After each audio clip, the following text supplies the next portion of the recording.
Do you know how many things disappoint you in a single day? The elevator takes too long. A message never arrives. The coffee is colder than you expected. The sky threatens rain and then gives you nothing. Small things. So small that you barely notice them. Yet they collect. Like dust on a windowsill. Like tiny cracks in a bowl that still looks whole from a distance. Maybe that is why the world feels heavier some days. Not because of one great sorrow, but because life keeps failing to become what you imagined. You expected people to understand you. You expected promises to last. You expected effort to matter. You expected kindness to return home. Instead, conversations end strangely.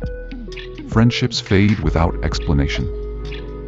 Love changes shape while you are still learning its name. And little by little, disappointment becomes a language you speak without realizing. There is a Japanese concept called mono no aware. It is often described as the sadness of things. Not because things are tragic, but because they cannot stay. Cherry blossoms are beautiful because they fall. Summer is beautiful because it leaves. Every precious thing carries its own ending inside it. When I first heard this, I thought it was a philosophy about loss. But maybe it is something else. Maybe it is a philosophy about disappointment. Because disappointment is what happens when reality refuses to remain the version you loved. You reach for a moment. It changes. You trust a person. They change. You become someone. You change too. And perhaps that is the quiet wound hidden beneath every human heart. Not grief. Not loneliness. But the constant realization that nothing stays long enough to match the picture we created of it. The strange part is that we keep creating those pictures. Again and again. We imagine tomorrow. We imagine people. We imagine ourselves. As if hope is a habit we never learn to break.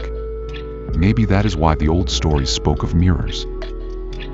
In Japanese folklore, the sacred mirror was never meant to show the world. It showed the person looking into it. Not what they wished to see. Only what was there. Perhaps disappointment works the same way.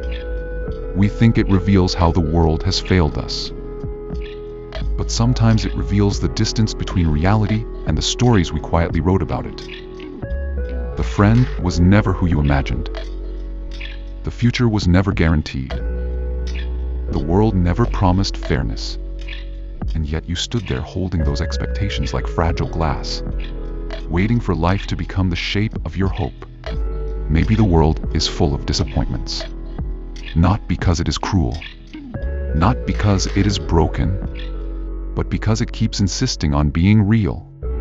And reality has never cared about the scripts we write for it. So here is the realization that lingers long after the day is over. The deepest disappointments are not the moments life betrays you. They are the moments you discover life was never the story you were reading from in the first place.